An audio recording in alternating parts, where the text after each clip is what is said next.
The whole Nike trainer palaver sort of reminds me of skin bleaching. Why? Well, there's a few steps in that thought process, and I'll take you with me there shortly. Kind of like the sort of steps in the thought process of why they think it's racist in the first place. Because apparently, well, let's read on. Because apparently, is this trainer racist? Blah blah blah. Colin Kaepernick got called in because he is he is the decider of everything that is true and good. Apparently, is that guy, right?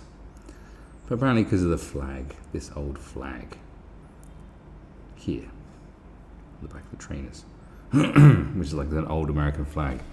I always thought that flag was the Malaysian flag. Whoops. But never mind. So the racist trainer. Because apparently that flag was used at a time when America was still involved in slavery. So it's the first flag, and there's 13 stars representing the original colonies of the US. And apparently there's concern it could unintentionally offend and detract from the nation's patriotic holiday. Colin Kaepernick apparently told the newspaper giant that the flag is offensive because it is associated with an era of widespread slavery in the US. Others reportedly raised concerns with Nike. The political right is raging, well, obviously. But so, because it's a flag from a time when there was widespread slavery, all right. But you know what? The thing is, in the past, there was widespread all sorts of stuff. The past is very silly. If you look at it, lots of silly shit going on in the past. Very silly norms. I mean, if you want to go way back, way back. I mean, how old were you when you were getting married? What about, child workers? What about the Victorian era when 5-year-olds used to get killed in machines? Little kids used to run under the machines. I can't remember what machines they were. I think machines that make clothes or something. Anyway, they used to have to come and collect all the debris from under the machines, and they get fucking killed. They're like 5 because they got the job because they were small enough to do it. That wasn't particularly cool, but as time goes on, things change. Everyone seems to have forgotten that. So the thought process is go, oh, this flag was from this time, and therefore, and at that time, this was going on, so therefore this is what that represents. It's like, I don't think that's the best way to think about things. But I can have my own thought processes as well, and be outraged by stuff if I so choose, and I have so chosen today. So let it be known. I'm going to tell you. You see, this seems like signs of erosion, like an erosion of culture, an erosion of people's identity. It's very bizarre. It seems, there's this constant rhetoric of shame. You should be ashamed of this. You should be ashamed of your past. Ashamed of all American values are bad. The history of the country is bad. It's all this. It's this. It's nothing positive about it. And when you become filled with safe hatred, safe hatred, yeah, safe hatred, mate.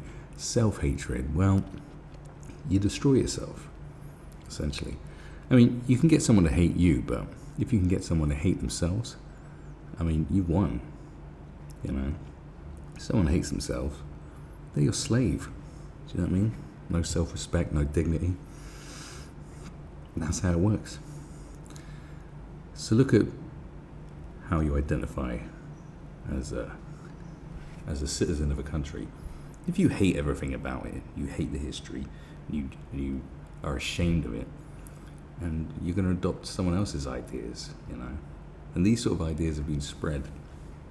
Now, this is the theory.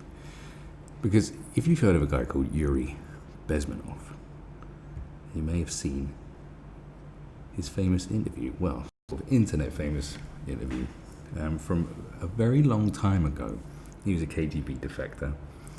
And basically he breaks down like the big plan. Like, and the plan wasn't about all-out war, nuclear bombs and invasions and airstrikes and whatnot. No. It was about destroying things from the inside, culturally, politically, and by dropping little moles in there.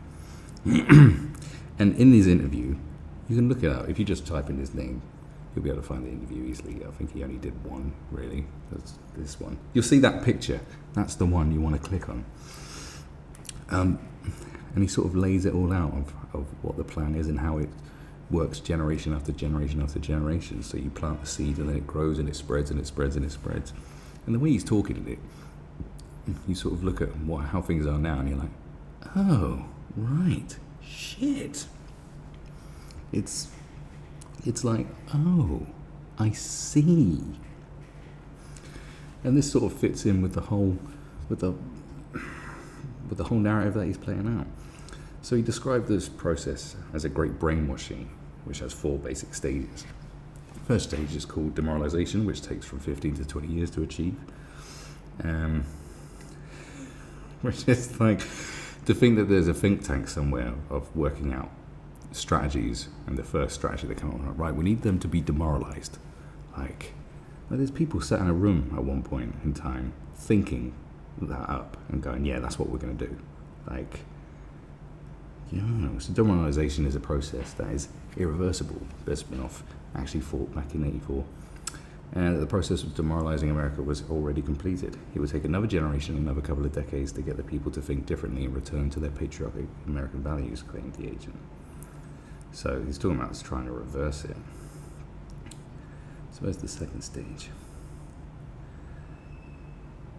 Once demoralization is completed, the second stage of ideological brainwashing is destabilization.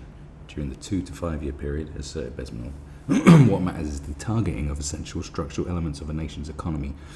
There's economy, foreign relations, and defense systems. Basically, the subverter, the Ruski, the communist, would look to destabilize every one of those areas in the United States, considerably weakening it. The third stage would be crisis. It would take only up to 6 weeks to send a country into crisis, explained Bezmenov. Crisis would bring a violent change of power, structure, and economy, and will be followed by the last stage, normalization. That's when your country is basically taken over, living under a new ideology and reality. This will happen to America unless it gets rid of people who will bring it to a crisis, warned Bezmenov. What's more, if people will fail to grasp the impending danger of that development, nothing ever can help the United States, adding, you may kiss goodbye to your freedom. It bears saying that when he made this statement, he was warning about baby boomers and the Democrats of the time. In another somewhat terrifying excerpt, here's what Bezmenov had to say about what is really happening to the United States. It may think it is living in peace, but it has been actively at war with Russia and for some time. Most of the American politicians, media, and educational system trains another generation of people who think they are living in the peacetime. False. United States is in a state of war, undeclared total war against the basic principles and foundations of the system, of this system. So, there's the interview there if you want to work out how to click on that through my screen. So the fact is, and then if you look at like through the past, and the war against communism ended when the Iron Curtain fell in the early 90s. And then slowly after that, over the few years, the new war was against terrorism, Islamic fundamentalism, Muslim extremism, whatever you want to call it. That was the new war. That was the new bogeyman. That was what everyone was supposed to be afraid of, and that's what they were fighting. And maybe they really took their eye off the ball, because what you've seen emerge in the past few years, especially, like, is mad shit. And it is like something devouring it from within your own people.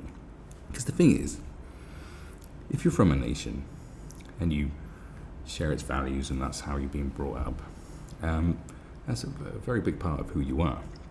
Fact is, looking at myself as being someone who's British, even though I don't live in Britain anymore, I still know I can go back, and I still understand that even with its problems and blah blah blah, compared to the majority of the world, it's still pretty super chill there. Like a lot of European countries, it's like, you know what, it's cool, it's sorted.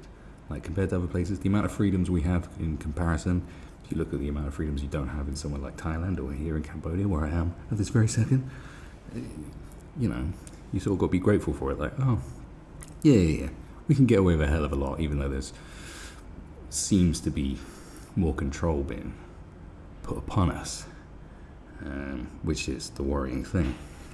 But at the end of the day, if we want to go, like, me leaving is a number of factors. Financial, adventure, wanting to embrace the cultures of the world, be an international bowler. That's always one of my massive ambitions. And yes, I do realise that the light has dramatically changed in here, making me look very dark and broody. But the fact is that if I want to go back, it's fine. I can go back and know, that's, I understand it. It's a generally okay place. Do you know what I'm saying? But for it to turn from the Britain I know into something else is not cool for me, and it shouldn't be cool for anyone. You know what I mean? Because it's generally those values and the way the society is structured and stuff is okay. It's cool with me. Do you know what I mean? It's what I know, and I'm very grateful for how good it is. And because it's Britain. But for it to adopt their values and these weird ideas from somewhere else that's been like eroding at its foundations from the inside, I wouldn't want to go back to that. I wouldn't want to return and it be like that. To be like fucking Russia in 1984. Like, I don't want that. No one fucking wants that unless you're an absolute lunatic. And the point is,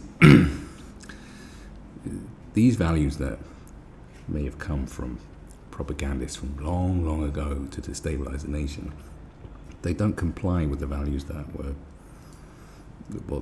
a nation was built upon. And that makes it so great. America's like one of the most prosperous and free nations in the entire world. You want it to stay that way. It's pretty good. Apart from all the internet, obviously their foreign policy has been fucking iffy for a very, very long time. but as far as what they are and what they stand for, the American dream and all that sort of business is pretty good. You got to admit, it's pretty good. We like to shit on it all the time. I like to shit on it, but generally it's like, okay, it's all right. It's good. You don't want that being taken over by lunatics. And there is the problem. Because what you're seeing here is skin bleaching. What is skin bleaching? Well, there's different reasons why people bleach their skin. Skin bleaching across Asia, which is more to do with monetary status. Because if you got darker skin, it means you worked outside, you worked on the farm, and therefore you're poorer. As simple as that. Some people, especially in America, get into their heads that it's like some racist thing. It's like, oh, they just don't like black people. No, it's generally, it's in their culture. It's like, it's about money. It's sort of scientific. Do you know what I mean? As in, you're not born tanned, you just become tanned because you're poor. Sort of the same as girls from Liverpool. Except they spend a hell of a lot of money to look that tanned, and also at great cost to their health. That's the difference. But they're not born that way, so they're sort of reverse skin bleachers, if you like. But say if you look at skin bleaching that's rife in Africa, and there's something about not being proud of the colour of your skin, and therefore there's a deep lying hatred, and that doesn't come from your people, it comes from other people. Like, it's been pushed into your brain that being this way you are, being this colour, is bad for you. It's bad, and therefore you sort of have some self-loathing and you dislike yourself, and therefore you want to change the colour of your skin because those thoughts have been implanted in you. And look at this. Thoughts are being implanted into your brain that you, as someone who identifies as an American or as a Brit, whatever it is, and that somehow your values and everything that it stands for is wrong, and therefore you should be ashamed of yourself. And think how many times you hear of it nowadays. It's like, I'm ashamed. I'm not patriotic. America was never great. It's a terrible place. We've done so many wrong things. I'm ashamed to be American. You know, I will not take pride in our past achievements. Tear down the statues. Do you know what I mean? Remove these from history. Erode it. Bring the whole thing crashing down. Because that's how it works. The whole communist idea was like, you don't build something, you tear it down. You tear the whole thing down and then put your own system in place. You don't build a system, you tear one apart and put your own thing in place. You know, I mean, this sounds like some mad conspiratorial stuff. And I am very aware of the fact that it's got darker and darker the more I've talked. It's kind of been a really happy accident to set the tone. That's a cool story progression, my friends. But the fact is, when you listen to that man speak, and we'll do watch the whole interview and have a look around at stuff, and it's sort of like, oh, maybe that is what's been going on. Because it fucking seems like it. The fact that a trainer and a flag can cause so much division and outrage just shows you where you're at and shows you maybe how effective this whole plan has been. You know, that's the sort of thing you want to be having a look at. You know, forget about all the other theories out there. You know, the Earth being flat, and you know, the Bilderberg Group, and the Rothschilds as the master puppeteers of the world, and fucking interdimensional reptilians, and I don't know, Project Bluebeam, the Mandela effect, and whatever else, whatever other theory you might have rolling around inside your tiny little brain. Have a look at these ones and have a look around you and go, and just generally, you know, just have a look and go, oh, well, that's interesting. Because this is more concrete. The erosion of the American identity is kind of way more concrete than, you know, like your friend when he's drunk suddenly becomes an expert in what degrees metal, at what degrees Fahrenheit metal structures collapse, which is what most people who believe in the 9/11 inside job conspiracy theory suddenly become experts in structural engineering, and we'll tell you all about it because they watch something on YouTube. Nah, man, because that's all convoluted. But this shit, you can see it happening all around you. And listen to the guy and as he speaks. And this sums it up. This really does sort of sum it up. It sort of hammers it home, and you're just like, maybe that is what's going on. You know, there's some lunatic shit going on. This is lunatic shit, and it is predominantly fired up and perpetuated by a very fringe element. But that fringe element has way too much influence and control. You know, minorities are not necessarily vulnerable, and don't necessarily don't have power. You know, like there's plenty of nations that have been run by very strong minorities. Most recent example I can think of off the top of my head is Iraq. For generations, for a very long time under Saddam Hussein, you know, Sunni Muslims is like 10% of the population, but ruled over the Shiites with an iron fist for decades. A minority, a very strong, powerful, and dangerous minority. Okay. That's another myth they perpetuate. Yeah. Don't think you can rise up if you're a little minority? Yeah, you can. I mean, it should be inspirational to you as well, but at the same time, bloody keep a lookout. Vladimir's here with his red coat. Anyway, if you like that kind of cheery stuff, I do more cheery stuff, so, you know, slap a like, follow all my social medias, click on every link I got, write a comment, send me a box of flowers, be a good human being, okay, you know, tell your mother you love her, go on, give her a call now.